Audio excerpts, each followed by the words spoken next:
आइए हम प्रार्थना करेंगे। स्वर्गीय प्रेमी पिता, यीशु के नाम से हम आपके सम्मुख आते हैं। पूरे सप्ताह संभाल कर ये समय दिया है कि हम आपकी महिमा करें, आपके नाम को ऊंचा उठाएं। पवित्र आत्मा सहायता करने वाले आप हैं। आज ये दिन आपकी महिमा के लिए दिया है, हर एक ज़रूरत को पूरा किया, इसके लिए धन्यवाद। जो भी हो प्रभु जी, आपकी महिमा हो। पवित्र आत्मा सहायता कीजिए ताकि हमारी नहीं, हम सिर्फ और सिर्फ आपकी महिमा कर सकें। आज हर एक के ऊपर आपकी आशीष हो, हर एक रुकावट, हर एक बंधन नासरी यीशु के नाम से निकल जाए। प्रभु जी, आपने ऐसा अनुग्रह किया, धन्यवाद देते हैं। हर एक को छू लीजिए ताकि हम सिर्फ और सिर्फ आपकी महिमा कर सके। पवित्र आत्मा, आप यहाँ पर हो, आपके अगुवाई के द्वारा हम चले ताकि आप हमें यीशु के वचन के अनुसार चलने के लिए सहायता करें। ताकि यहोवा आपके बेटे के वसीले से हम यहाँ पर हैं, हम नजात पाए हुए हैं, ताकि हम सिर्फ और सिर्फ आपकी महिमा करें। आज इस वक्त हर एक को छू लीजिए, कलाम समझने के लिए सहायता कीजिए और वो कलाम को समझे और कलाम को अपने जान जिस्म और रूह में अंदर ले सके और उनकी आत्मा बढ़ती जाए, ऐसा ही हो। प्रभु जी, आज का समय आपके हाथ में समर्पित करते पामी चलाई। यह प्रार्थना हमारे जिंदा खुदा अंदा यीशु के नाम से की और आपने सुन ली खुदा पाक, इसके लिए आमीन। Hallelujah, hallelujah. प्रभु की महिमा हो आज के दिन के लिए, इस समय के लिए कि प्रभु महान है और हम मसीहत में जब जी रहे हैं तो हमारे जीवन में बहुत सारी बातें होती हैं और उसी के अनुसार आज हम देखेंगे। आज का जो शीर्षक है वो है कठिनाइयाँ।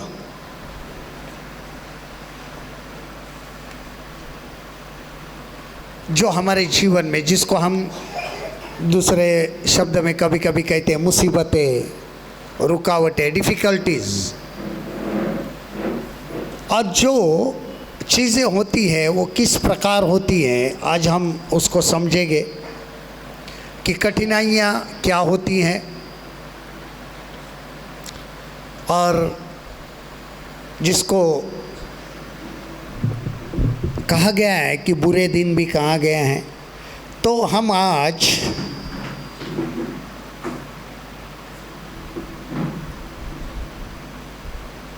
वचन को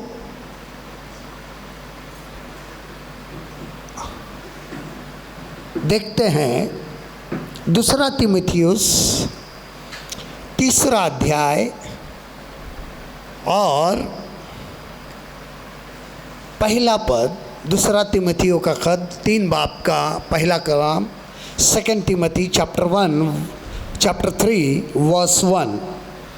यह स्मरण रख कि अंतिम दिनों में कठिन समय आएंगे, लेकिन ये जान रख कि आखिर ज़माने में बुरे दिन आएंगे। और कठिनाइयाँ जो होती है वो जो बाहर की बातों में होती है वो तो होती ही रहती है, लेकिन जब हम मसीह जीवन में चलते हैं तो उन कठिनाइयों को समझना हमारे जीवन के लिए बहुत ज़रूरी है। और ऐसे ही कठिनाइयाँ जब आती हैं तो हम क्या कर सकते हैं, क्या करेंगे जब उस ज़माने में कठिनाइयाँ आई लोगों ने क्या किया, उसके अनुसार हमें क्या करना है। सबसे पहले जब हम देखते हैं, पहली कठिनाई जो है, कठिनाई का लाल समुद्र, the red sea of difficulty, कठिनाई का लाल समुद्र। देखिए निर्गमन की किताब 14 अध्याय, खुरूज इसका 14 बाब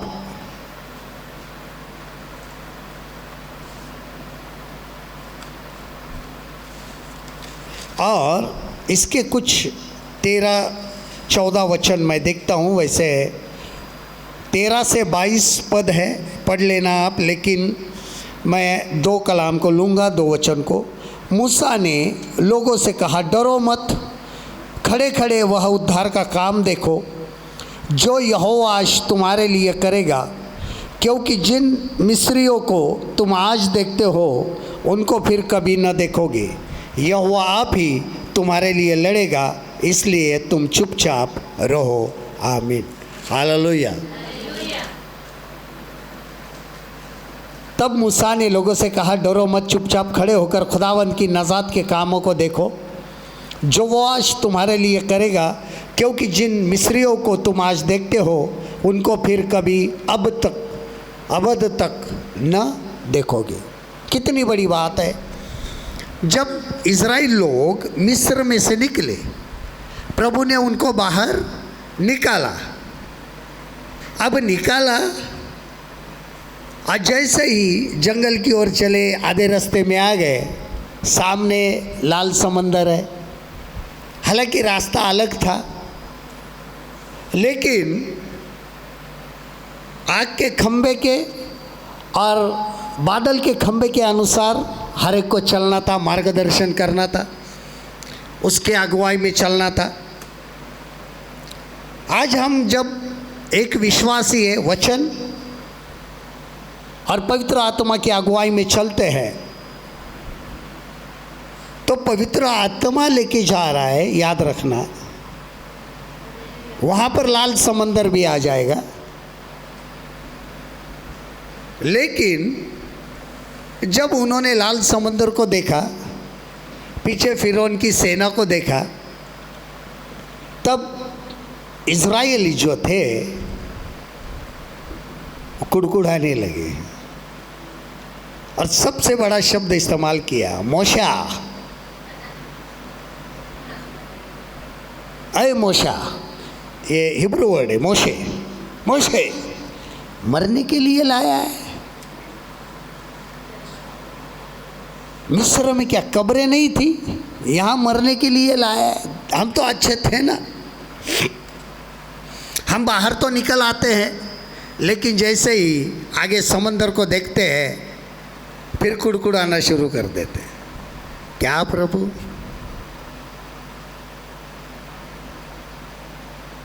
देखा भी कितनी समस्या आई है। अब हम क्या करेंगे?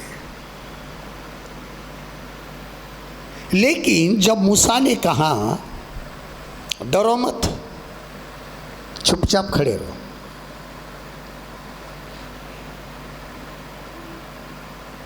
उद्धार का काम देखो, डरो मत, चुपचाप खड़े रहो, उद्धार का काम देखो।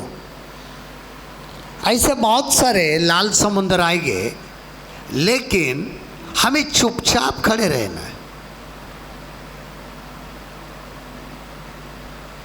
अगुवाई में पवित्र आत्मा है,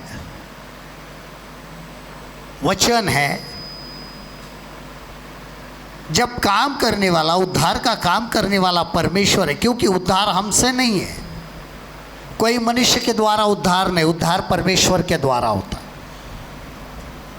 और जब ये चीज़ें आ जाती हैं तो मूसा ने कहा, चुपचाप खड़े हो, आज तुम उद्धार का काम देखोगे, नजात का काम देखोगे। और हम जानते हैं पूरे इज़राइल लोग समुंदर के उस पार गए। और 14 कलाम में जब हम देखते हैं, बहुत ज़रूरी लिखा है, मूसा ने कहा, यहोवा आप ही तुम्हारे लिए लड़ेगा, इसलिए तुम चुपचाप रहो।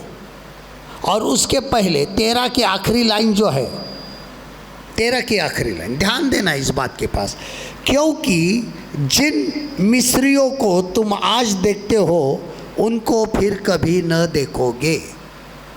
जिनको देखते हो उनको फिर तुम कभी नहीं देखोगे। याद रखना है, कुछ ऐसी जो हमारे पीछे, हमारे जीवन में हमारे पुरानी बातें लगी हुई रहती हैं, प्रभु कहता है उसके बाद उसको तुम कभी फिर नहीं देखोगे।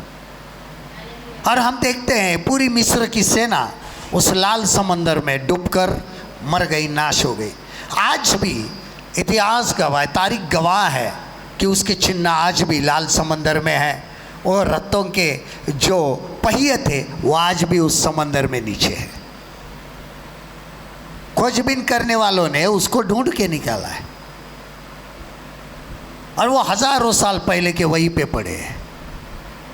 जब उसका अनुमान लगाया तो लगाया गया, पता चला कि वो फिरौन के समय के हैं। वो रथे जो थे, जो लोहे के पहिए थे, उस ज़माने के ही थे, और वो वही पहिए हैं। क्योंकि बहुत बार लोगों ने इस बात को ठुकराया, ऐसा हो सकता है क्या, समंदर कभी तो भागों में बट सकता है क्या, ऐसे इतने से पानी में नहीं। ऐसे एक स्कूल की बात है, और एक स्कूल के अंदर एक टीचर ने कहा कि ऐसा कुछ हुआ नहीं था। वो जो सब इजराइल की सेना थी वो टखनों तक के पानी में चली गई थी। पानी कितना था? टखनों तक था, उसमें से चली गई थी। वहाँ पे एक विश्वासी का बच्चा बैठा था, परिवार का। वो उठ के खड़ा हुआ और उसने कहा, धन्यवाद प्रभु को। अरे बोले, मैं तो ये कर रही हूँ, ऐसा हुआ ही नहीं। धन्यवाद हो ना, बोले प्रभु को। उसी टखनों तक के पानी में उसने पूरी फिरौन की सेना को डुबा के मारा। परमेश्वर को धन्यवाद। हालेलुया। ताकि हमारा सोचने का जरिया परमेश्वर के लिए सही होना चाहिए, तो समुद्र कितने भी लाल समुद्र आए, वो उसमें से हमें पार लेके जाएगा। कठिनाई आएगी, लाल समुद्र आएगा। अब तुम क्या करोगे? सवाल क्या आता है, अब तुम क्या करोगे? हमारे जीवन में भी ये सवाल आ जाएगा, लोग पूछेंगे अब तुम क्या करोगे? और यही सवाल था, तो मूसा ने कहा, डरो मत, चुपचाप खड़े रहो। यही काम करना है, हम दूसरा कुछ नहीं, हम डरना नहीं है, खड़े रहना है। काम करने वाला परमेश्वर। परमेश्वर कैसे उद्धार करता है तुम देखो। जो आज मिस्रियों को तुम देख रहे हो, उसके बाद तुम उसको कभी देखोगे भी नहीं। और यही हमारे जीवन के लिए पहली बात है कि ये कठिनाइयाँ आएगी तो हमें क्या करना है। दूसरी कठिनाइयाँ, सताव का शाऊल, द शाऊल ऑफ परसिक्यूशन। पहला शमूएल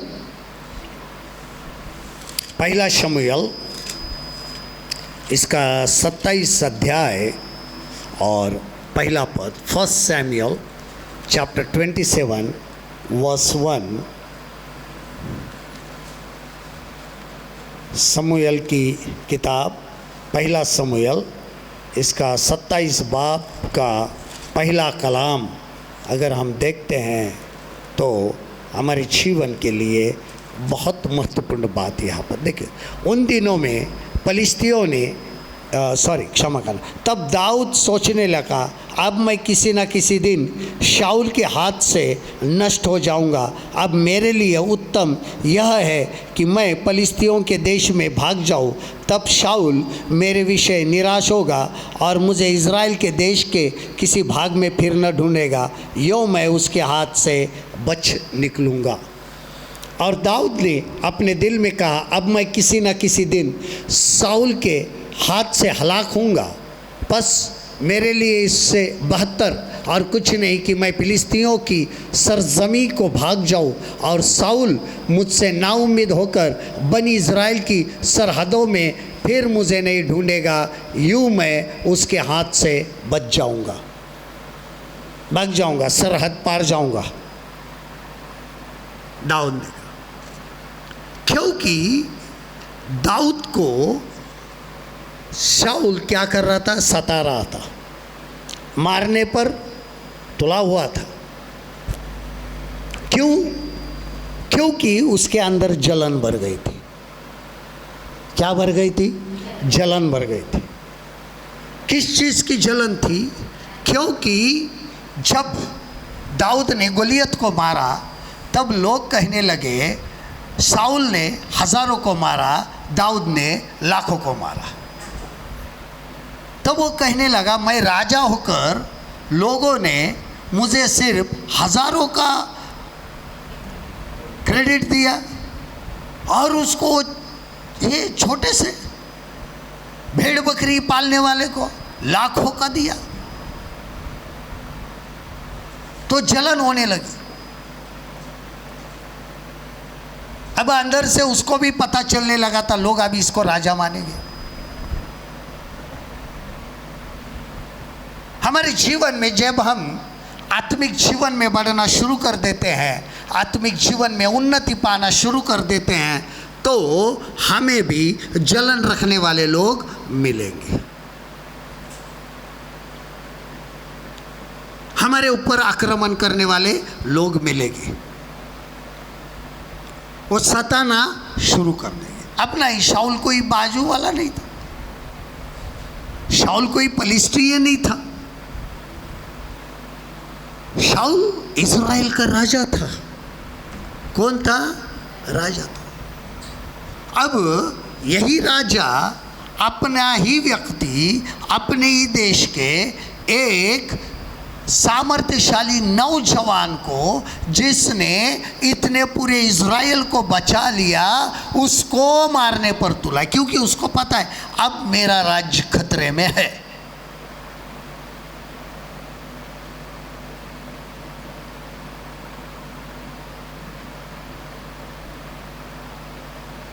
क्यों होता है ऐसा? क्योंकि शाऊल को लोगों ने चुना था, परमेश्वर ने नहीं, और दाऊद को परमेश्वर ने चुना था। जिनको परमेश्वर चुनता है उनके जीवन में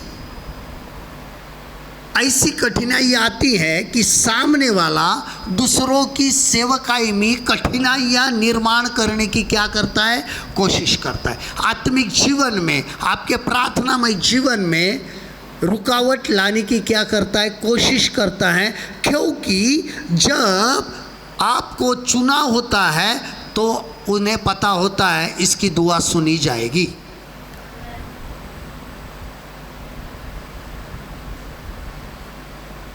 यहाँ पे बहुत ज़रूरी है।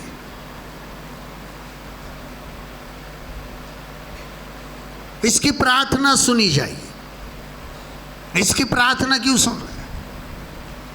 और जो व्यक्ति अपने आप को धार्मिक बताते हुए अपने जीवन को लोगों को दिखावा करता है, उसको पता होता है कि मुझे परमेश्वर ने नहीं चुना है, मैं या तो शारीरिक या बुद्धि से क्या कर रहा हूँ? काम कर रहा हूँ। तो वो जिसको चुना है उसको सताने का काम करेगा, रुकावट लाने की कोशिश करेगा। और ये हमारे जीवन के अंदर समझना बहुत ज़रूरी है कि हमारे लिए ये कठिनाइयाँ, ये बुराइयाँ क्यों होती है, हमारे इर्द गिर्द बुरे लोग क्यों होते हैं, ये हमारे साथ ही क्यों होता है। एक सवाल हमेशा लोगों का होता है कि हमारे जीवन में क्यों होता है। आसान जवाब है, बहुत आसान जवाब है, क्योंकि आप चुने हुए हो। Simple answer, because you are a chosen. हम कहते हैं व्हाई मी, वाई मी, मैं क्यों? Because you are a chosen. मैं क्यों? क्योंकि आप चुने हुए हो, इसके लिए आप। जब हम दुनिया में देखते हैं हम ये भी सोचते वो तो ठीक है, मसीही भी है, विश्वासी भी है, लेकिन कोई तकलीफ नहीं है, अच्छे खासे रहते हैं, कोई टेंशन नहीं है, सारी ज़रूरतें भर भर के पूरे है। अच्छी बात है, यहाँ की सारी ज़रूरतें उनकी पूरी हो रही है, अच्छे से मकान मिल रहा है, सब कुछ मिल रहा है, बहुत रहने को लिए मिल रहा है, अच्छे से अच्छे बहुत सुकून मिल रहा है उनको। अच्छी बात है, बहुत अच्छी बात है। क्यों? क्योंकि उनको यही रहना है।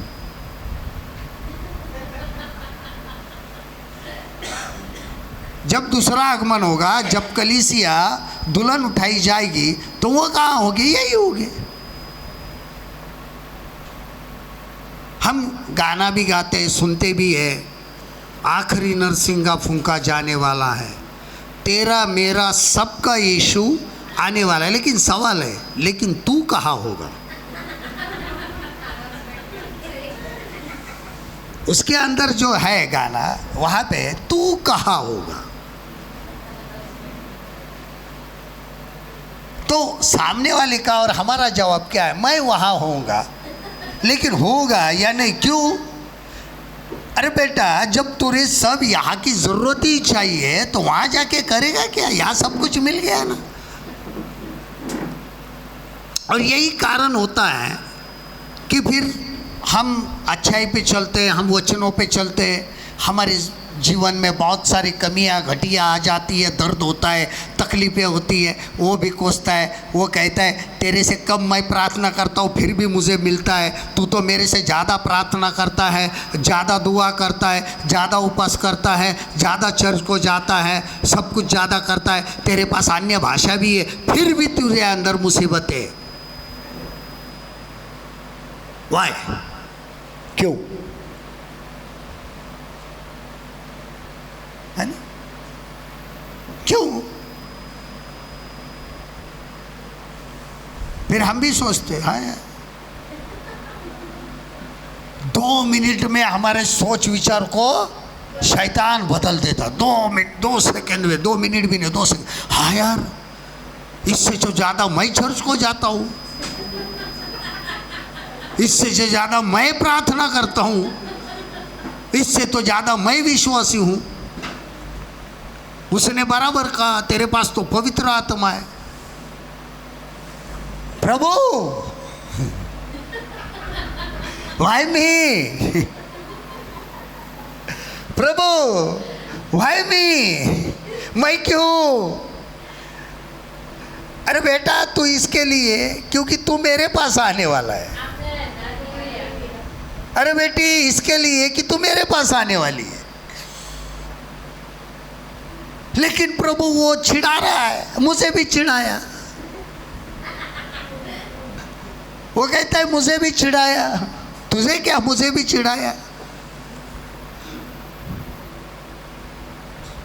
और ये जो शाऊल होता है हमारे इर्द गिर्द होता है दाऊद के इर्द गिर्द ही था, उसके पीछे ही था। दाऊद ने कहा चलो मैं पलिश्तियों में भाग जाऊं, सरहद पार जाऊं, वहाँ नहीं आएगा वो यही ढूंढते बैठेगा, या तो वो ढूंढना छोड़ देगा कि चलो भाई निकल गया, अब उसको कहाँ ढूंढो यार। ये आ जाता है शाऊल का सताव, आ जाता है शाऊल के जैसा सताव अपने ही लोगों से आ जाता है। नंबर 3, शरीर में कुछ कांटों की चुभन होती है। The fret of some thorn in the flesh. 2 कोरिन्थियों 12:9। 2 Corinthians chapter 12 verse 9। 2 कोरिन्थियों 12:9।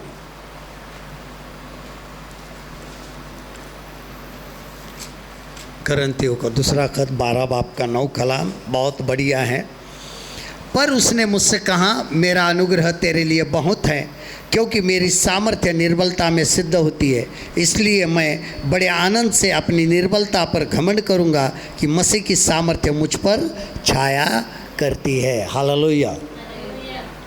मगर उसने मुझसे कहा, मेरा फज़ल तेरे लिए काफ़ी है, क्योंकि मेरी कुदरत कमज़ोरी में पूरी होती है। बस मैं बड़ी खुशी से अपनी कमज़ोरियों पर फ़ख्र करूँगा, ताकि मसीह की कुदरत मुझ पर छाई रहे। हम वो कुदरत, वो ताकत कब मिलती है? जब हमारे जीवन में कुछ कांटे होते हैं।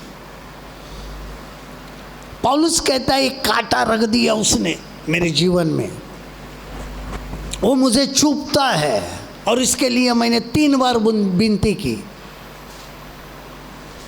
3 बार दुआ की। उसने कहा, मेरा फजल तेरे लिए काफ़ी। इसका मतलब वो कांटा वही रहेगा। हालेलुया। वो चुभन वही रहेगी, लेकिन फजल कायम रहेगा। उसके लिए फजल काफ़ी है। अनुग्रह बहुत ज़रूरी होता है, और अनुग्रह हमारे अंदर हमेशा बने रहना चाहिए। तो याद रखना, हमें चुभन सहन करनी पड़ेगी। हमारे अंदर जो कमज़ोरी है, शायद एक बीमारी होगी, एक आध बीमारी होगी। प्रभु तू तो चंगाई देने वाला है। प्रभु बोलता है, कब समझेंगे ये मेरे अनुग्रह को? समझ में नहीं आ रहा है। समझा के थक गया हूँ मैं। पौलुस इतना बड़ा, उसको भी कहा मैंने, मेरा अनुग्रह तेरे लिए काफ़ी है। फिर भी ये अनुग्रह में क्यों रहना